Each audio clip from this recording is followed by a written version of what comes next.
Olá pessoal, bem-vindo a mais um vídeo do canal Terapia da Criança. Eu sou Roberta Lima, profissional responsável pelo canal e pelas outras redes sociais em que a Terapia da Criança marca presença. Os endereços estão aqui abaixo na descrição do vídeo. E como prometido, vamos falar agora sobre algumas orientações básicas e importantes que a gente pode adotar, não é, diante de uma criança que está apresentando alguma disfluência na fala, ou seja, que está tendo uma certa gagueira, não é, em alguns momentos. Se você não assistiu esse vídeo anterior, que eu falei sobre a disfluência da fala, é interessante depois você ir lá até esse vídeo, assistir, para ver qual foi o contexto, né, a reflexão que eu coloquei em relação a essa questão da cobrança que se tem, não é, às vezes acentuada demais, para que a criança fale corretamente, né, de início, e depois volta para assistir esse, tá, para a gente dar uma sequência mais legal em relação ao contexto da disfluência e quais são as orientações que a gente pode adotar, tá certo? Então, a primeira coisa, né, que a gente precisa já ter assim em mente em relação a esse momento em que a criança está apresentando uma disfluência na fala, é importante que a gente perceba, observe, para ver se precisa melhorar em relação à velocidade da nossa fala, ou seja, como a gente está falando com a criança, não é? Como a gente está comunicando com a criança. Se a gente está falando, se a gente está solicitando, se a gente está se comunicando com a criança através de uma fala acelerada, não é? Se a gente fala muito rápido, ou porque a gente está com pressa mesmo, por conta da demanda do dia, ou porque é algo da personalidade mesmo, daquela pessoa, daquele mãe, daquele pai, que tem da sua personalidade já uma questão, não é? De falar mais rápido, de ser mais expansivo, e às vezes um processo ansioso também acaba envolvendo, né? Refletindo nessa identidade dessa fala, tá? Nesse padrão dessa fala. Então, procura primeiro logo observar qual é o modelo, né, que você, enquanto pai, enquanto mãe, muitas vezes enquanto educador, porque você, quando é um professor que a gente está falando com muitas crianças, né, está lidando com muitas crianças ao mesmo tempo em sala de aula. Então, procura observar como é que você está falando, se você está tendo um padrão em que você está falando muito acelerado, ou se você consegue falar com calma, se você fala com uma certa, não é? Uma certa lentidão, de modo que você consiga pronunciar e articular melhor as palavras.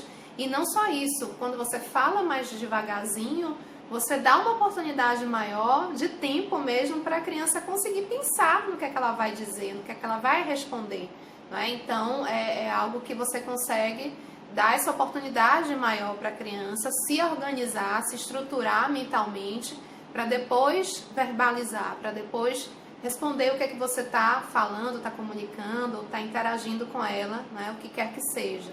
E note também, reflita em relação a essa questão da velocidade da fala, que quando a gente fala muito rápido, muito acelerado, isso pode refletir mesmo num processo ansioso para a criança. Não só porque ela fica sem tempo suficiente para pensar no que é que ela vai responder, como também ela sente essa ansiedade, não é? Porque uma coisa é você falar de uma forma tranquila, e outra coisa é você falar a mesma frase, não é? Mas de uma forma mais, não é? Agitada, mais acelerada, dependendo da situação.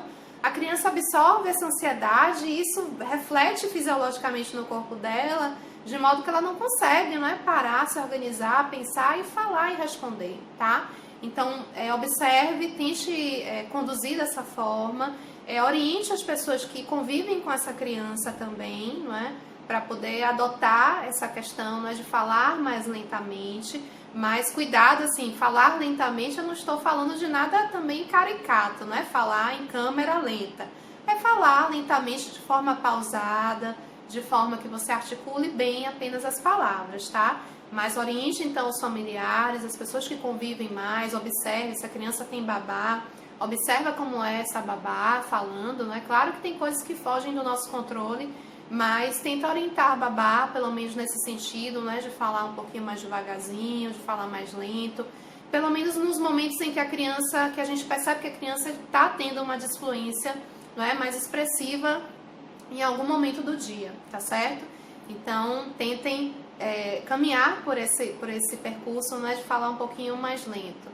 E além disso, também tem a orientação, né, que é super comum, que acho que muita gente já ouviu, né, já recebeu essa orientação, se está passando por essa situação de disfluência com a criança pequena, é de dar tempo, né, de não apressar a criança para responder, de evitar ao máximo completar a frase da criança. Por mais que você imagine o que ela quer dizer, que você saiba que ela quer completar a frase com uma determinada palavra, por mais que você queira ajudar nesse sentido fazendo isso, por mais que você queira adiantar o lado, porque você está com pressa e você precisa logo estabelecer essa comunicação, então você acaba complementando a frase pela criança, tá? Evita fazer isso ao máximo, porque tudo isso é estímulo, né? Tudo isso é treino. A criança, quando está nesse momento, né, que ela está repetindo alguma palavra, repetindo alguma frase, ou tá ou então aí, na verdade é aquela questão do tempo também, que ela está precisando, meio que para procurar no repertório mental dela, né, dentro do vocabulário que ela tem de disponível, qual é a palavra que ela tem e que ela pode encaixar e usar para completar essa frase. Então, isso é um estímulo, isso é um exercício que ela precisa ir para o enfrentamento. Então, se você simplesmente, de forma muito contínua, de forma muito sistemática, se você vai lá e completa a frase porque você não tem paciência, ou porque você quer ajudar, porque você acha que está vendo a criança angustiada, então você vai lá e completa a frase logo, de imediato, ou porque você está com pressa mesmo e quer concluir logo aquela situação. Procure evitar, porque você, quando faz isso, você está tirando essa oportunidade da criança de exercitar, não é? De estruturar esse processo mental, de escolher quais são as palavrinhas que ela tem disponível, que vão se encaixar no contexto da mensagem que ela está precisando comunicar, tá certo? E para terminar, eu acho que a grande dica, né, digamos assim, a grande orientação nesse sentido, que é, na verdade, uma chave, que eu acho, do relacionamento, né, da educação entre pais e filhos, que é a questão da empatia. Não é? É algo que eu bato muito nessa tecla, falando sobre a importância do adulto se colocar no lugar da criança e fazer com que a criança perceba, não é, que está se sentindo compreendida, escutada. Não é? Então, nesse momento da disfluência da fala, essa questão da empatia também é fundamental. Porque quando você vê, né, principalmente naquele momento em que a criança está realmente, né, muito agitada, ela está percebendo que ela está tendo uma disfluência, né, mais expressiva, e só abrindo um parêntese, é importante a gente pontuar que tem crianças que percebem que tem uma consciência maior, né, que estão com a disfluência e lidam bem com isso, né, continuam falando, têm a dificuldade, mas continuam, né, falando normalmente. Tem crianças que têm essa consciência, mas que, no entanto, já ficam incomodadas, né? Ficam mais ansiosas por perceberem as dificuldades naquele momento. Tem crianças também que não percebem, tá? Então, só para vocês entenderem que existem essas possibilidades.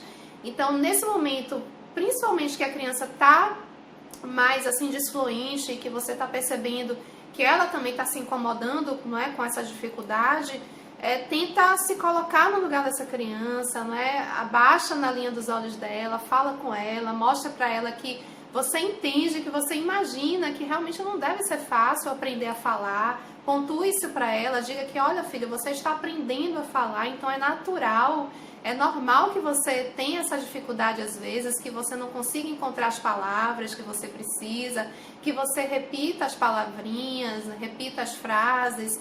Então fale isso, né, com a criança de uma forma objetiva, mas de uma forma que ela consiga perceber que aquilo que está acontecendo com ela não é nada do outro mundo. Né? Se possível, conte alguma história sua ou de alguém que a criança conhece. Olha, seu pai também, quando era pequeno, que tinha a sua idade, nossa, demorou para falar, tinha dificuldade para falar. Se der, chama a vovó, a mãe do pai da criança, para contar como era, não é? Porque a criança fica encantada, não é só com o fato de saber que seus próprios pais um dia foram crianças, isso para ela já é uma revelação e tanto. Então, quando você mostra para a criança que essa dificuldade que ela está tendo é natural, não é? Você acaba desmistificando isso para a criança, ela tem uma tendência maior a relaxar mais, a se cobrar menos e continuar aí no desafio dela, né, em relação a esse desenvolvimento da fala. E associado a essa questão da empatia, lembrem também em relação à questão do movimento acolhedor que você oferece à criança, não é? Então, principalmente no momento que você está vendo que ela está ansiosa, às vezes ela fica muito agressiva, porque não consegue se fazer compreender, não é?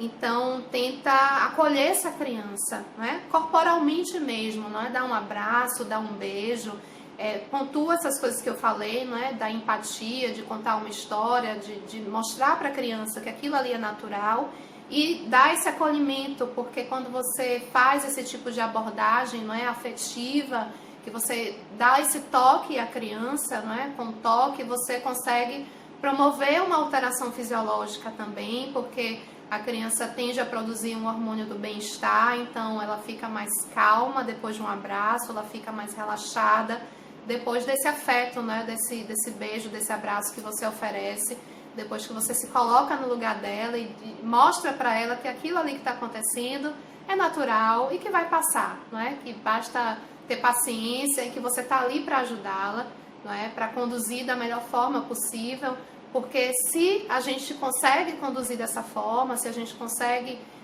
fazer com que esse momento da disfluência no desenvolvimento da fala seja conduzido, não é, a partir dessas orientações aqui que a gente falou no vídeo, certamente, não é, vai ajudar bastante para com que se evite, porque muitas vezes, como eu falei no vídeo anterior, a forma que essa disfluência, que até então era algo passageiro, que até então era algo característico apenas do desenvolvimento mesmo, a forma como isso é conduzido, se é conduzido de uma forma que a criança é muito cobrada, é muito exigida, isso pode cristalizar e aí a gagueira pode vir a se desenvolver, tá? Então essas orientações, elas podem servir como uma medida preventiva, não é? Para essas situações que acontecem, de que a criança ela não teria nenhuma... necessariamente não iria desenvolver uma gagueira, mas por conta da forma como isso foi conduzido, ela acaba se desenvolvendo dessa forma e acaba, né, resultando numa gagueira e precisando realmente de uma intervenção de um fonoaudiólogo, tá certo? O vídeo de hoje foi esse, espero que vocês possam ter refletido, que eu possa, através aqui de alguma orientação, possa ter iluminado um pouquinho o entendimento de vocês.